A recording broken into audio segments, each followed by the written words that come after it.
नमस्कार मंडळी, कसे आहात तुम्ही सगळे? मी संध्या सप्रे. यूट्यूबवरील अमृताचे डोही या माझ्या आध्यात्मिक चॅनलमध्ये मी तुम्हा सगळ्यांचं मनापासून स्वागत करते. आजच्या माझ्या एपिसोडचा विषय आहे मंत्र जप साधना भाग 1.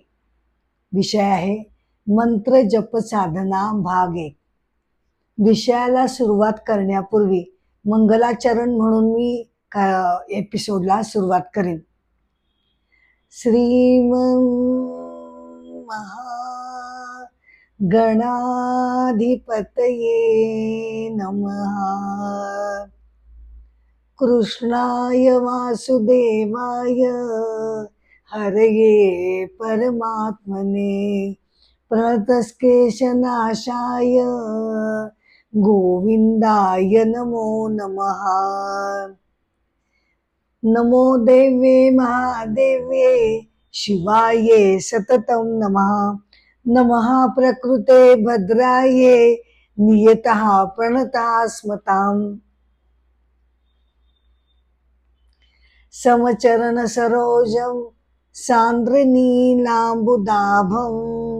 जगन्वित पाणी मंडनं मंडनानां.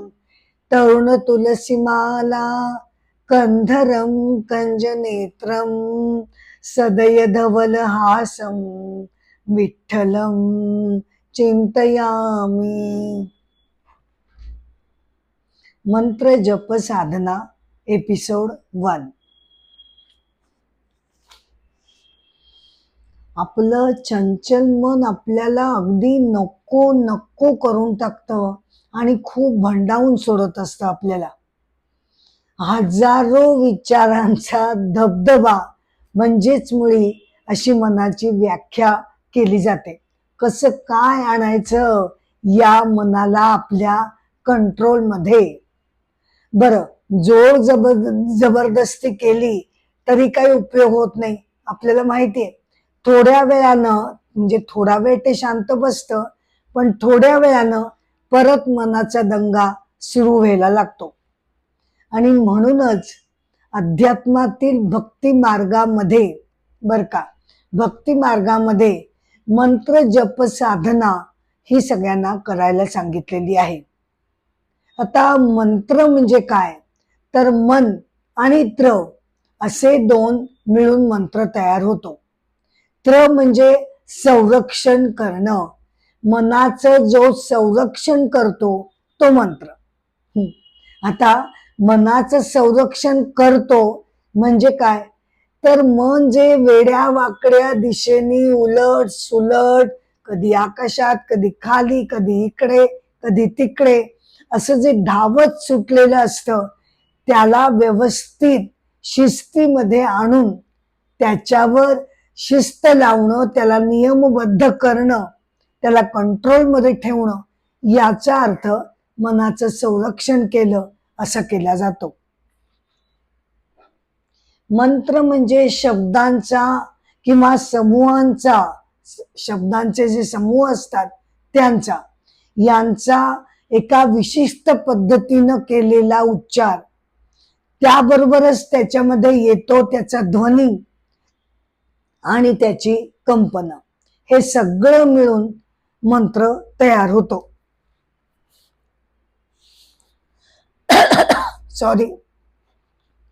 बृहदारण्यक उपनिषदामध्ये असं म्हटलेलं आहे की आपण जेव्हा अत्यंत श्रद्धेनं आपल्या आराध्य देवतेचं स्मरण करून तिच्या चिंतनामध्ये तिचा जो काही मंत्र असेल तो जेव्हा अत्यंत भक्तिपूर्वक आपण जेव्हा त्याचं पुन्हा पुन्हा उच्चारण करतो, तेव्हा आपल्यामध्ये आध्यात्मिक शक्ती निर्माण व्हायला लागते.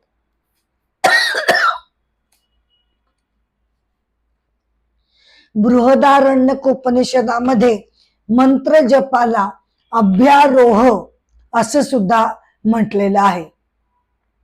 अभ्यारोहचा अर्थ काय होतो? तर आध्यात्मिक दृष्टीनं साधक जेव्हा त्याचे स्तर हे असे वर वर तो जात राहतो, झेपावत राहतो, प्रगती करत राहतो, त्याला अभ्यारोह असं म्हटलं जातं. आणि जेव्हा साधक अगदी भक्तिभावानं तन्मय होऊन आपल्या देवतेशी एकरूप होतो, मंत्रांच्या द्वारे देवाशी अनुसंधान बांधण्याचा जेव्हा तो प्रयत्न करतो, तेव्हा तो साधक साक्षात त्या देवतेशी एकरूप होतो किंवा भावरूप होतो. आणि या अर्थानं मंत्राला अभ्यारोह असं म्हटलं गेलं आहे. जप ही एकच साधना, बर का, ही एकच साधना मनुष्याला त्याचं सर्व कल्याण करून देण्यासाठी अतिशय उत्तम एक प्रकारचं साधन असं मानलं जातं.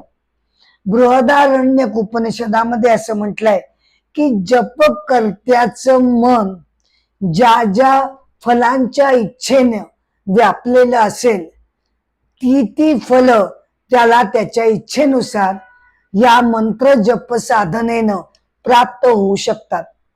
अर्थात जपकर्त्याचे जे कार्य असेल किंवा जे काही कर्म त्यानं केलेलं असेल, करत असेल, त्याचा हेतू, त्याची प्रेरणा, ते प्रत्यक्ष कर्म, या सगळ्या गोष्टी या नीतीपूर्ण आणि अत्यंत शुभ असायला हव्यात. त्याबरोबरच जपकर्त्याचे श्रम हवेत, त्याचे प्रयत्न हवेत, हे सुद्धा त्याला त्याच्या कर्मांची फलं मिळण्याकरता आवश्यक ठरतं. जप हा यज्ञाचाच एक प्रकार मानला गेलेला आहे.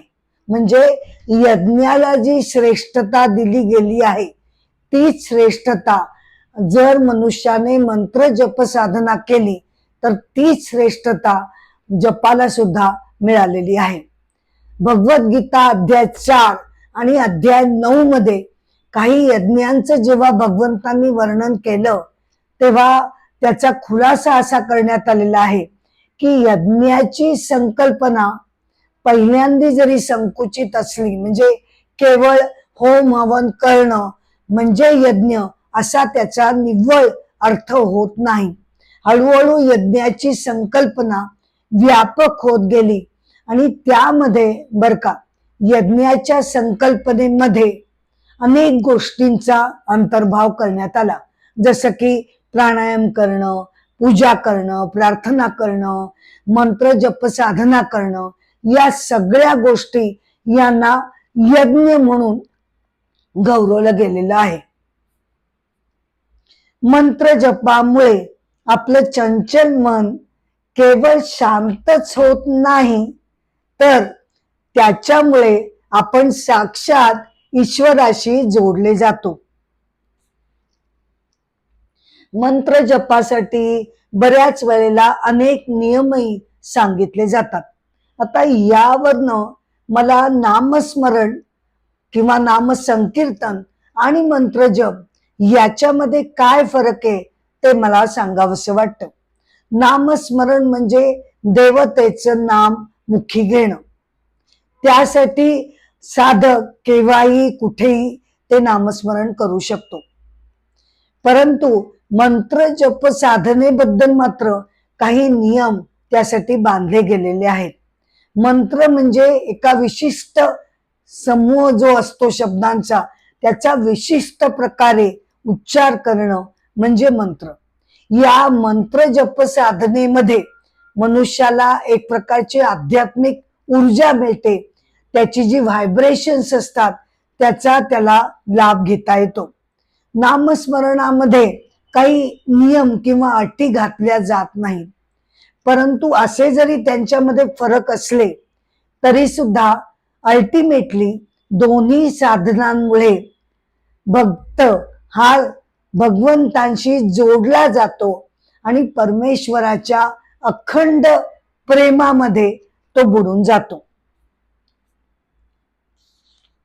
आता हे सगळे नियम जे लावलेले आहेत मंत्र जपासाठी, म्हणजे बाबा कोणता विशिष्ट मंत्र घ्यायला हवा, नंतर जपसंख्या किती हवी, कोणती जपमाळ हवी वगैरे, हे सगळे नियम का घातले गेलेले आहेत? तर एवढ्याचसाठी ते घातले गेलेले आहेत की साधकानं त्याचा जो संकल्प केलेला आहे मंत्र जप साधनेचा, त्याच्यामध्ये होतं काय की बऱ्याच वेळेला बाह्य कारणांनी त्याच्यामध्ये ते खंडित व्हायला लागतं आणि अनेक कारणांच्या सबबी देऊन ही साधना मग बंद पडू शकते. तसं होऊ नये. तसं होऊ नये आणि एक शिस्तबद्धता या साधनेला यावी आणि त्यातलं गांभीर्य साधकाने समजून घ्यावं म्हणून हे नियम साधनेसाठी सांगितले जातात. आता कसं आहे ना की ज्या साधकाला त्यांच्या गुरूंनी दीक्षा मंत्र दिलेला आहे त्यानं तोच दीक्षा मंत्र अतिशय भाविकपणे श्रद्धेने गुरूंचं स्मरण करून म्हणावा असं अपेक्षित केलं जातं. परंतु इतर केसेसमध्ये म्हणजे ज्यांनी अजून दीक्षा मंत्र घेतला नसेल तर त्यांनी सुद्धा मंत्र जप करायला काहीच हरकत नाही. आपल्या इष्टदेवतेचं स्मरण करून तिच्यासाठी जो मंत्र आहे तो मंत्र उच्चारण करून मंत्र साधनेला त्यांना प्रारंभ करता येतो. आणि काही दिवसातच काही दिवसातच जर आपण अत्यंत ठरलेल्या वेळेला अत्यंत ईर्षेने इच्छेने की मी करणारच आहे या हेतूनं जर साधक मंत्र जप साधना रोज करत राहिला तर काही दिवसातच त्याला असा अनुभव यायला लागतो की एरवी पहिल्यांदा आपल्या मनानं आपल्यात बरेच अडचणी निर्माण केलेल्या होत्या. मंत्र जप करायला बसलो की वेगळे वेगळे विचार आपल्या समोर धावत यायचे. ही सगळी मनाच्या या टॅक्टिक्स असतात की काही करून मी मंत्र जप सोडून द्यावा. पण तरी सुद्धा जर मी चिकाटीनं मनाकडे दुर्लक्ष करून विचारांकडे दुर्लक्ष करून जर मी माझी साधना चालू ठेवली तर काही दिवसातच मन सुद्धा शांत व्हायला लागतं आणि त्याला सुद्धा या ईश्वरी नामाची मंत्र जपाची गोडी वाटायला लागते. म्हणजेच सतत भरकटत राहणाऱ्या मनाला काबूमध्ये ठेवण्यासाठी त्याच्यावर नियंत्रण प्राप्त करण्यासाठी मंत्र जप साधना ही एक प्रकारची मेंटल किंवा मानसिक थेरपी आहे असं मला म्हणावंसं वाटतं. संत श्रेष्ठ तुकाराम महाराज नाम संकीर्तन किंवा मंत्र जप साधनेबद्दल जे म्हणाले ते आपण बघूया. संत श्रेष्ठ तुकाराम महाराज नाम संकीर्तनाचा किंवा मंत्र जपाचा गौरव करताना ते असं म्हणतात, नाम संकीर्तन साधन पैसोपे, नाम संकीर्तन साधन पैसोपे, जळतील पापे जन्मांतरीची, जळतील पापे जन्मांतरीची, जन्मांतरीची, जन्मांतरीची, दाम संकीर्तन साधन पैसोपे, न लगे सायास जावे मनांतरा, न लगे सायास जावे मनांतरा, सुखे येतो घरा नारायण, अहो सुखे येतो घरा नारायण, नारायण, नारायण, नाम संकीर्तन साधन पैसोपे. तर असे हे मंत्र जप साधना साधकांनी आपल्या मनाला कंट्रोल मध्ये आणण्यासाठी अवश्य त्याचा प्रारंभ करायला हरकत नाही.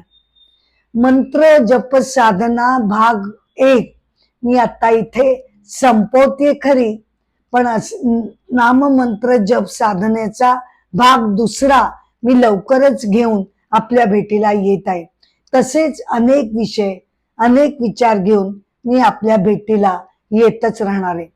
एपिसोडची सांगता करण्यापूर्वी तुम्हाला सगळ्यांना मी नम्रपणे विनंती करते की कृपया अमृताचे डोही या माझ्या YouTube वरील चॅनलला कृपया आपण लाईक करावं, शेअर करावं आणि सबस्क्राईब करावं ही नम्र विनंती आहे. नमस्कार.